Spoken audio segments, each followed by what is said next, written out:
to this edition of Border Report Live. My name is Rudy Mireles, and I am your host here in Harlingen, Texas, in the Rio Grande Valley of deep South Texas. We have got an incredibly interesting program for you today. And in just a little bit, our South Texas correspondent, Sandra Sanchez, is going to be speaking with Kelsey Erickson Stroyfert of the Texas Restaurant Association about the impact that these ICE raids are having, not just here in the Rio Grande Valley, but across the entire Lone Star State's hospitality industry. So we're looking forward to that conversation happening in just a few moments. But first, let's take a look at some of the things making headlines across the border, starting in California, where the legislature has passed a bill requiring schools to create plans for notifying parents and teachers when immigration enforcement is on their campus. Now, this bill is actually going to impact California State Universities and Community College and University of California campuses as well. And it's going to require those schools to send alerts to students, faculty, and staff when immigration enforcement officers are present on the campus. Now, it heads to Democratic Governor Gavin Newsom's desk, who has until October 12th to sign it into law. And if it does go into law, this legislation is going to remain in effect until 2031. Lawmakers are also advancing legislation banning immigration enforcement officers from entering the non-public areas of both schools and hospitals without a warrant. Also happening today, it's not every day you see foreign nation military vehicles in the United States, but that's what was happening here in South Texas this morning. A convoy of Mexican Humvees was seen on the interstate in the Rio Grande Valley Wednesday morning. They were seen in Harlingen being escorted by Border Patrol agents as well as the Texas Department of Public Safety state troopers. Now, a spokesperson for DPS told us that the vehicles are being taken to Fort Polk, Louisiana. So then we made some phone calls over to Fort Polk, and a spokeswoman there told Border Report Live that the Mexican military is participating in training exercises at the Joint Readiness Training Center at the base as part of a military-to-military partnership between the U.S. and Mexico. The vehicles were marked with Ejército Mexicano, which translates to Mexican Army. Also happening in Colorado, a sheriff's deputy disciplined for helping federal immigration officers make arrests has resigned. The deputy's departure has prompted the state's attorney general to actually drop a lawsuit accusing him of illegally sharing information with immigration agents. Now, the Mesa County Sheriff's Office said Tuesday that Deputy Alexander Zwink no longer works for their office. He has denied intentionally violating state law that bars state employees from sharing identifying information about people with federal immigration officials. And that is a look at your headlines for today. Time now to bring in our South Texas correspondent, Sandra Sanchez, and our guest today from the Texas Restaurant Association, Ms. Kelsey Erickson Stroyfert. Hey, Sandra. Hi, Rudy. How are you? Good. How are you? Good. Welcome, Kelsey. Thanks for being with us this afternoon. Thanks so much for having me. I was reading an article out of Houston, and it quoted a leader from the Texas Restaurant Association as calling it a crisis situation with raids from Immigration Customs Enforcement and what it's doing to the restaurants, hotels, bars in the state. What is the impact of these ICE raids are having on the hospitality industry? So there's a few impacts. I think first we want to kind of set the stage that we are not seeing widespread raids and enforcement activities targeting Texas restaurants.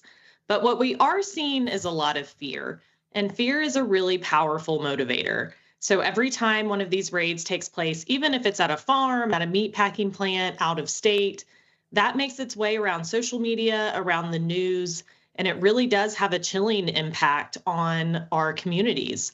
So we're seeing that in a couple ways right now. One, we're seeing it with employment data. So we actually just conducted a survey of restaurant operators all across the state of Texas for our Texas Restaurant Economics Report. And we asked operators, what impacts are you seeing from immigration? 23% said they've lost employees. 21% said they're seeing fewer job applicants or people accept job offers. And then the other piece of this is we're seeing a chilling impact when it comes to traffic and sales. So immigrants are obviously a big part of our customer base, especially here in Texas. And when that fear and that concern spreads in the communities, people don't just stay home from work. They don't go out to eat as much. They don't go to family celebrations, other sorts of festivities. And so we're seeing that impact as well. So in that same survey I mentioned earlier, 16% of our operators said they've seen traffic decline as a result of the immigration enforcement activity. So fewer people eating out at restaurants and visiting bars. And does this include the hotel industry as well, or you're just talking restaurants and bars? So that survey was specific to food service. So that would be restaurant, bars, caterers, food trucks. But certainly talking to our friends in the hotel and hospitality events industries, I think it's fair to say they are seeing very similar impacts as well. So 23%. Wow, that's crazy. And 21% lost applicants. You're saying 16% decline in traffic. The way I understand it, about 22% of the workforce for the restaurants in the state of Texas are staffed by immigrants. Is that an accurate number? Yeah, that's consistent with the numbers that we've seen. And it's pretty similar to our overall workforce in Texas. So it's right at about 20% of Texas's overall labor market is made up of immigrants. Of course, many of those folks have legal status, permanent or temporary. So those aren't all undocumented folks. Do we know what the breakdown is? Is there a way to tell that? We don't. I've seen some numbers out there. I think it's really difficult to get reliable data, right? Because you're sort of asking folks to out themselves or potentially put themselves in a difficult situation. So we don't. There's clearly an undocumented population in our workforce and restaurants and all across our labor market. That's the reality. And so when you see these kinds of immigration enforcement activities, you are going to see a dip in the participation. What are employers within the industry saying to you as their representative? What are they saying? Two things. One, they're concerned. There's no doubt about that. And I think, when we're talking about these numbers, 23%, 21%, that might not sound huge, but I think the context is really important and that restaurants are a really narrow profit margin industry in good times. And I've been at the TRA for just over 5 years. It has been one challenge after another, right? We had the COVID-19 pandemic, global supply chain shortages, inflation. Now we're dealing with this immigration enforcement activity, tariffs. It's been 5 years of economic strain and uncertainty. And so when you add these impacts on top of that, that's really kind of what causes us to raise the alarm and say we need to do something about this. But the second message we're hearing from our operators is we want to be part of the solution. I hear from operators every day who say, if there was a way for me to sponsor an immigrant, apply for them to have some kind of temporary work status, I would love to do that because I know there are people out there who are law abiding. They want to work hard. They want to take care of their families. They want to pay taxes. I am willing to put my name on the line for these people because I see how great the need is. And I see these people who want to help us fill that need. And so there's definitely a story of concern, but also let us be part of the solution and let's finally address this issue. Let's talk about the first, what you talked about first. The way I understand it, there are 57,000, you call them operators, restaurants within the state of Texas, and they bring a boost of $138 billion economically to the state every year. Is that an accurate number?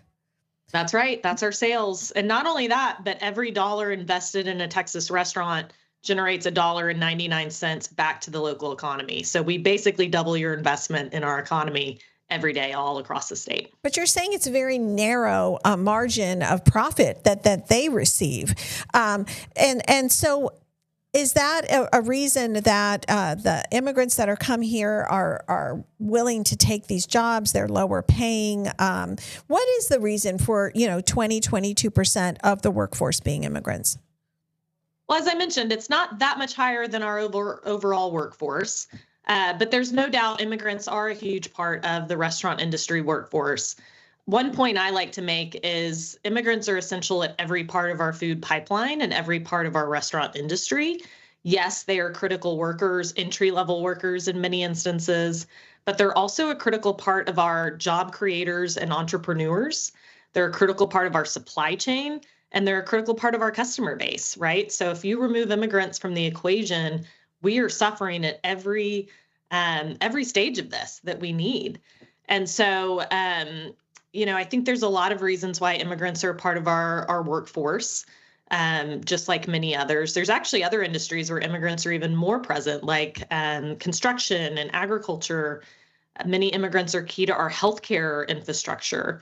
Right. So, I think it's time that we sort of address the facts. And the fact is that making sure immigrants have a temporary work permit not only benefits our industry, but it impacts and benefits all consumers across our country. And that's definitely a solution that the Texas Restaurant Association's pushing.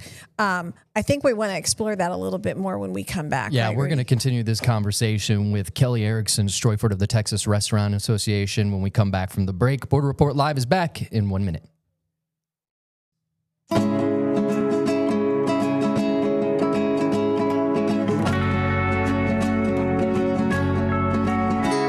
Welcome back to this edition of Border Report Live. My name is Rudy Meideles, your host here in Harlingen, Texas, in the Rio Grande Valley of deep South Texas. And joining us today from the Texas Restaurant Association, we have Kelsey Erickson Stroyford.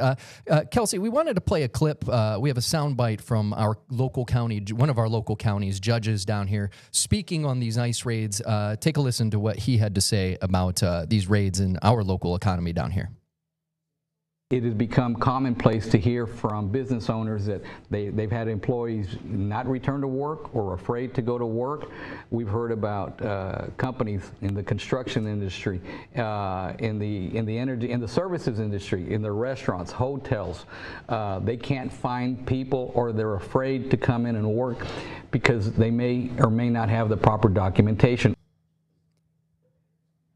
Now, before the break, we were talking about, these different operators wanting some kind of solution to get these folks that they may already have under their wing, here legally on some kind of protected status. What's the Texas Restaurant Association doing to kind of help facilitate that on behalf of the operators? Absolutely. We are advocating for work permits for long-term trusted immigrants to fill critical vacancies throughout our food supply chain, including in restaurants. And each of those words is sort of significant, right? So we're talking about long-term immigrants, people who have been in this country for many years. They are not committing crimes. They are paying taxes. They are contributing to our country, to our economy in every sense of the word. And they want to do that in a legal, legitimate fashion. The reality is there probably is no line for those folks to be in at the moment. There's no path for them to sort of be official. And we would like to create that path. We're really encouraged that President Trump several times has called for this change. And so it's something that we are working with many other organizations to really advocate for and to shed a light on how this kind of policy could benefit not only the small businesses in our industry, but every consumer across the U.S. Kelsey, you mentioned President Trump, but he has flip-flopped on this issue. I mean, he said he supports it, and then he's kind of backed away from it. Has that hurt or helped your industry? And I mean, do you just want him to make a decision? So we're still encouraged. I think my takeaway from sort of the different positions has been that there is disagreement amongst some of the leadership in the White House, in the administration, which is natural, right? We're talking about a pretty big policy change on an issue that has evaded any kind of fix for decades. So that's to be expected. But where I really get my encouragement is when you look at exactly what the president says, not his cabinet members, not his leadership team, but the president himself. He has repeatedly called for these types of work permits for farmers, restaurants, hotels.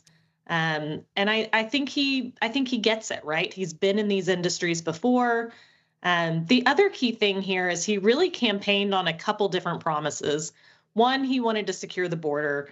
Two, he wanted to secure our economy, lower prices for Americans. He's really accomplished that first piece. We have the lowest border crossings at our southern border, the lowest apprehensions that we have ever seen since our federal government started collecting data. So our message is, President Trump, you've accomplished your first objective. Let's work together to accomplish that second. which is really, really lowering prices for every American family. Well, one thing he's also promised is more jobs for Americans. And the question is, are U.S. citizens stepping up to fill some of these vacancies? You mentioned this drop in applications for the restaurant industry. Are U.S. Residents willing to do these jobs? The short answer is there just are not enough workers, American or immigrant, to go around.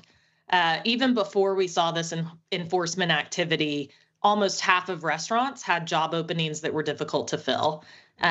We see that time and time again. It was the case before the pandemic, during the pandemic, after the pandemic. We just don't have enough people who are going to take these jobs. Is it the type of work? Is it the long hours? Is it the physically arduous work? I mean, what are the specifically reasons that prevent people from taking these jobs? It's all of the above. And I think that's part of why immigration is not a silver bullet either.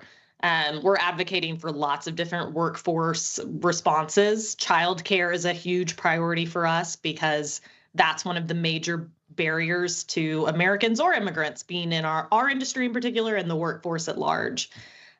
So it's all those things you mentioned. It's pay. To be in our industry, you're probably not looking to get rich, and you have to be willing to work, evenings and holidays when other people are celebrating. So sounds like journalism, huh, Rudy? Yeah, I was gonna say it's definitely a calling, right? It's not for everyone, but it's also a terrific industry where there's so much entrepreneurial spirit and there's so much creativity and a focus on service. I think that's another reason immigrants in particular love our industry, is that service aspect, that cultural aspect. There's a reason we talk about America being a melting pot. That's a very food-centric analogy when you think about it. And I think there's reasons for that. And we're really proud of the fact that our industry is fueled by, in part, by immigrants and their contributions. So a lot of pride they have in taking these positions and fulfilling these jobs. Now, you mentioned at the top of the show, fear. Here in the Rio Grande Valley and throughout Texas, there have been a number of arrests. We had a bakery here, Abby's Bakery, which in Los Fresnos, was very well known, and the owners were found guilty August 13th of harboring illegal immigrants. They had a 3-day trial in Brownsville, and they will be sentenced on November the 18th. They face up to 10 years in prison and $250,000 in fines. They're Mexican with legal residency here in the United States, but they face deportation from this. That really rocked the community here. A lot of people loved Abby's Bakery. There were priests that would go to Abby's Bakery every day, and people went running to them and said, "Hey, Father, help us! There's these arrests being made." And it was scary, not just for those who were being questioned, but for the community to have this happen. It was a mark. Everybody really felt kind of a sadness to lose this institution here. And that's happened throughout the state. It even happened at Trump's Burgers, which is owned by Roland Bainey. He's originally from Lebanon. He was arrested by ICE in Houston a few weeks ago, right? So, it has a big impact. And these arrests are causing fear. Others just are afraid to show up for work, right? I think that's exactly right. A few things from that. One, I think a lot of people, when we talk about immigration, default to sort of this image of low-skilled Latino workers who have recently crossed the border. But the reality is immigrants are incredibly diverse, literally come from all over the world. They're serving in all different industries. They hold all different levels of positions, right, from business owners to entry-level workers. And so the reality is we all know immigrants. We all know undocumented immigrants, whether we know it or not. And we all are enriched by their contributions to our community. And I think that's why when you strip away some of the rhetoric, some of the politics, and talk to people about how this impacts them and the people that they know, you get widespread support for addressing this issue. So ABIC, who we work with, they recently did a poll in battleground states. When people were asked, and I'm going to quote the exact language, they were asked, "Do you agree with President Trump's suggestion that long-term trusted undocumented immigrants working on farms and in hotels and restaurants should be allowed to get a work permit and stay in the U.S. 83% of all voters in those battleground states agreed. The figure was even higher when they pulled out Republican voters in Texas. 89% of Republican voters in Texas agreed with that statement. I think that would it's interesting. Surprise a lot of people. You didn't say tax paying. You said long term. So, that would have even changed, I think, the numbers even more. So that did show a lot of support. Yeah, Kelsey, one thing you mentioned is how the restaurant industry is truly a melting pot. I've worked in restaurants pretty much my entire life before moving back down here to the Valley a few years ago. Some of it just for fun as a second job because I grew up in the restaurant industry. And the one thing I would see in every restaurant I've ever worked in is we would have, servers and different front of house people come through, and they're there for a week, they're there for 2 weeks, and then they take off for, greener pastures, if you will. We used to refer to them as tourists. It was the immigrants that were there for 5, 10, 15 years. I've also been on the management end of a restaurant, and I know how difficult it can be running a restaurant, an operation like that, being pulled in so many different directions. So is the Texas Restaurant Association doing anything to kind of maybe educate employers on how to hire and hiring practices when it comes to migrants? Yes, thank you so much for the question. The TRA really is the support system for restaurants all across the state. Most restaurants are small businesses, so the owner is probably the dishwasher, the HR director, the legal compliance officer, the marketing manager. They're on social media doing the latest promotion, right? They're juggling a million things. And our industry is so highly regulated, right? We're dealing with food safety, we're dealing with labor laws, we're dealing with zoning. I mean, it's just a lot to keep up with. And even really well-intentioned business operators can get caught up, especially on an issue like immigration. And so we provide a lot of resources and education. We've done webinars. We have a law center where you can get a free consultation with an attorney. We have one-pagers, documents you can use for training and HR purposes. So that is a key resource that we provide to restaurants, is just the education and the compliance. And then, of course, the advocacy to take stands like this and say, hey, this really matters not only to our industry, but our customers and our communities, because restaurant operators are in the grind day in and day out. They don't have time to sort of be worrying about what's happening on Capitol Hill today and what's the new immigration risk I need to be aware of, right? So we try to take all of that off their plate, to use a food pun, so they can focus on their business. Before we let you go, Kelsey, wanted to ask you, I heard that there was an online petition where the public can support this. I couldn't find it. Is it on your website? So it's at www.seatthetable.org. Seat the Table. Okay. That is a movement that we are proud supporters of. We're working with ABIC, American Business Immigration Coalition, James Beard Foundation, our partners at the Illinois and Nebraska Restaurant Association, and many others, to really shine a light on how this issue impacts our industry and our community specifically. So yes, would encourage all your viewers, go to seatthetable.org, sign the petition. There's also some great social media and some other assets you can use to really spread the word and tell your policymakers, this matters to me. Be with the 83% of Americans who want to see an actual solution to this change for once. All right. Well, thank you so much, Kelsey. We appreciate you joining us today, and we hope we can call on you in the future again. We were joined by Kelsey Erickson Stroyfort of the Texas Restaurant Association. An incredible conversation about how these immigration actions are making an impact on the hospitality industry here in the state. Stay with us. Border Report Live is back in 1 minute.